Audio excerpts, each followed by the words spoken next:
press the bell icon on the YouTube app and never miss an सभी को जय हिंद दोस्तों, आप सभी का हार्दिक स्वागत है जय हिंद रिएक्शंस पर।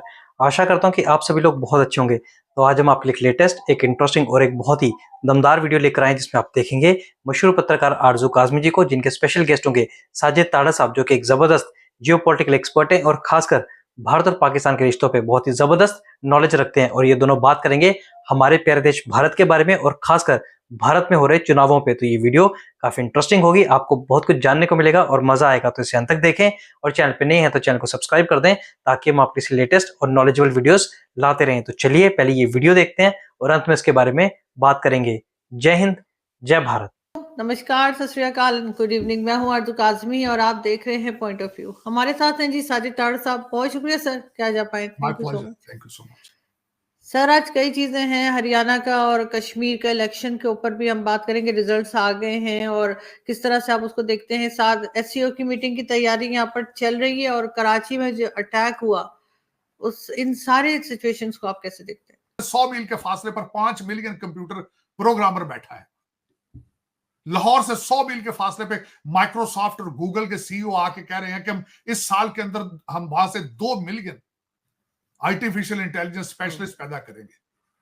और आपके जो लौंडा लपाड़ा है, आवारा जो है, इंग्लिश के 2 फिक्रे नहीं लिख सकता ट्वीट के ऊपर, उर्दू में ट्वीट करनी पड़ती है उनको। मैं जाके उसके पीरनी पिंकी पीरनी के पांव में पड़ना चाहता हूं कि खुदा रहा तुम पाकिस्तान जिनों से पाकिस्तान तबाह तो कर रही हो, इन जिनों को कहो इन बच्चों को आर्टिफिशियल इंटेलिजेंस सिखाए। मैं खान साहब के पांव पड़ना चाहता हूं कि अय्या का नाबदू वैया का नस्ताइन के बाद इनको दिखाओ कि ये कंप्यूटर किस तरह चला रहे हैं।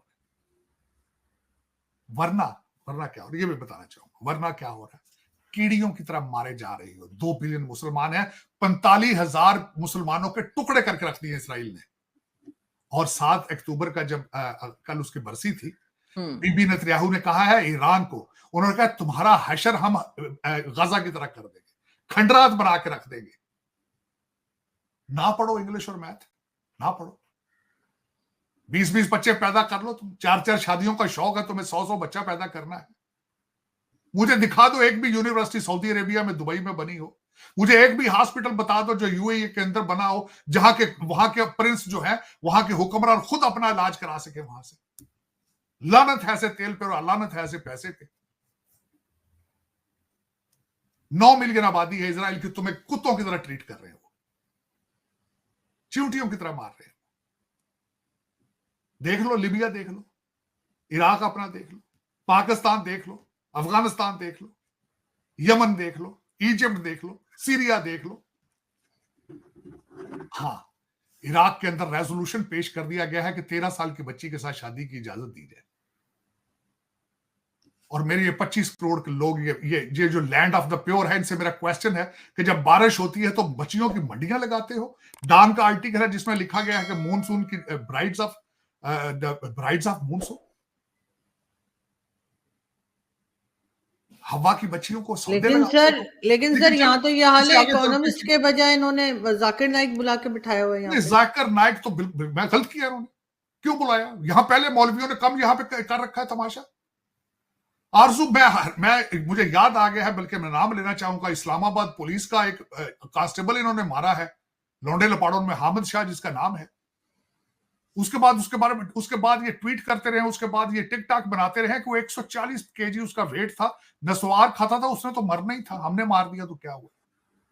ये इंसानियत है तुम्हारी? कभी जिंदा इंसानों को जला देते हो, कभी मजहब के नाम पे लोगों को धोखा देते हो, फ्रॉड करते हो। पता नहीं कैसे बचे, मेरी समझ से बाहर कि ये कैसे बच पाएंगे, अगले दौर में किस तरह जाएंगे। अगला दौर तो सारा कंप्यूटर का है, अगला दौर तो सारा इंफॉर्मेशन का है, अगला दौर तो सारा रिसर्च का है।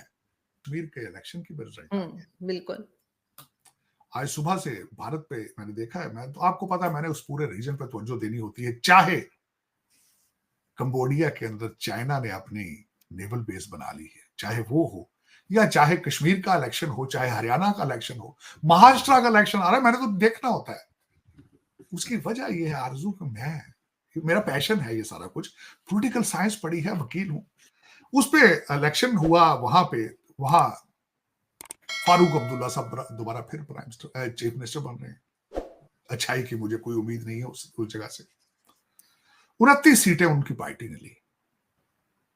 उनके साथ कोलिजन था दूसरे लोगों का। 46 सीटें, 90 टोटल सीटें 46 चाहिए थी चीफ मिनिस्टर बनने के लिए, तो उन्होंने 42 सीटें ली हैं। 7 दूसरी सीटें उनकी दूसरी पार्टियों ने ली हैं। इस वक्त वो गवर्नमेंट बनाएंगे। कश्मीर में वो जीते हैं, जम्मू के अंदर बीजेपी जीती है, 29 सीटें उन्होंने ली। जो उन्होंने वहां पे लोगों से वादा किया था, रेस्टोरेशन ऑफ आवर पॉलिटिकल और लीगल स्टेटस, वो कहते थे इसको हम रिस्टोर करें। हालांकि उसके उनके पास पावर नहीं है, कॉन्स्टिट्यूशन चेंज हो चुका है, सेंटर के पास पावर से ज्यादा। अभी गवर्नर ने 5 सीटें भी देनी है, पता नहीं क्या होगा, लेकिन कश्मीर की कोई अच्छी खबरें नहीं होगी। सबसे बड़ा नुकसान ये होगा, कश्मीर के अंदर बीजेपी के जो सारे फंड सेंटर के आएंगे वो जम्मू तक रुक जाएंगे, जम्मू से आगे नहीं जाएंगे। ये ज्यादती हुई है। लेकिन देखें, मेरे ख्याल में बीजेपी वाले स्मार्ट लोग हैं, शायद इस पे तवज्जो देके ताकि फ्यूचर के लिए तो वो अपने जो है डेवलपमेंट को जारी रखें कश्मीर में। और अगली दफा थिन उनकी मेजॉरिटी थी, अगली दफा कैचअप कर जाए। हरियाणा के अंदर जो अफसोस के साथ है कि हमारे केजरीवाल साहब को एक भी सीट नहीं मिली। उनको सीटें ऑफर की जा रही थी कि कोलिजन में आ जाए, सीट एक भी नहीं बिल्कुल मिली। और जाहिर है कि चीजें में से रिदम बनता है, लोगों का माइंडसेट बनता है। इसके बाद दिल्ली में इलेक्शन आएंगे, अगर वहां नहीं है पॉपुलर तो अल्टीमेटली दिल्ली वाले लोग भी 2-3 दफा सोचेंगे। महाराष्ट्र में इलेक्शन है, महाराष्ट्र में इलेक्शन में आगे बीजेपी आएगी, वहां पे उनकी मुझे लग रहा है क्लीन स्वीप करेंगे। लेकिन मुझे भारत की डेमोक्रेसी की एक बात बहुत अच्छी लगी। मैं पहले लोग इसके बारे में कई गलत बातें भी करते हैं, इतराज भी करते हैं, लेकिन मैं समझता हूं कि वहां की जो सेंटर की गवर्नमेंट है उसके ऊपर एक बड़ा अच्छा चेक एंड बैलेंस रहता है, क्योंकि इलेक्शन हर क्वार्टर में, हर दूसरे महीने, तीसरे महीने चल रहे होते हैं और उनको अपना रिलेशनशिप कौम के साथ जुड़ के रहना पड़ता है, उनकी मजबूरी, और परफॉर्मेंस अपनी ठीक रखना पड़ती है, वरना फिर वो अपनी चीजें लूज कर जाएंगे।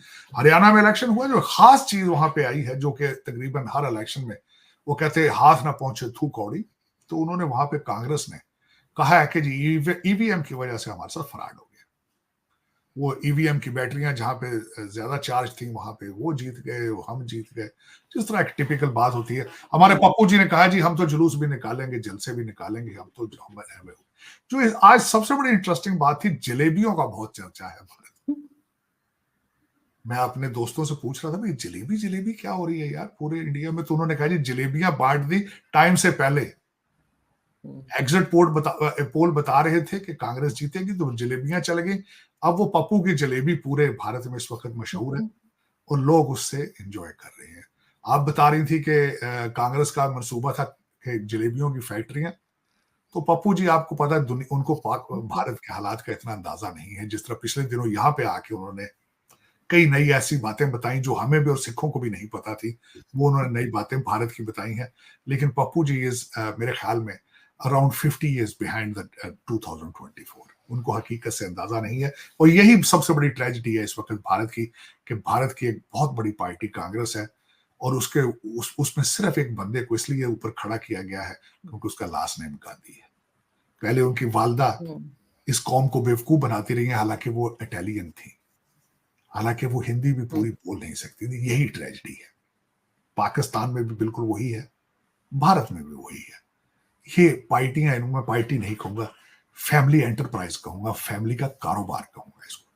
तो अफसोस है, क्या कहा जा सकता है। फिर ये हमारे ट्रेजेडीज हैं, इसीलिए हम लोग भाग के वहां से यहाँ आ जाते हैं। बिल्कुल, लेकिन सर न जाने कब ये सब कुछ ठीक होगा, क्योंकि जाहिर है कि जो भारत में हो रहा है उससे कहीं ज्यादा खराब हालत इस वक्त पाकिस्तान की है।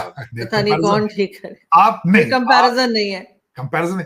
आरजू आपने दिल तोड़ा मेरा इसलिए क्योंकि अब तो पठान भाई भी आपको कह रहे हैं भाई इनसे हमें इनकी फिक्र है, इनकी वजह से हमारे अफगानिस्तान के हालात खराब हो रहे हैं। बिल्कुल ऐसा ही है। बहुत शुक्रिया सर कि आपने आज ज्वाइन किया। Thank you so much. Thank you.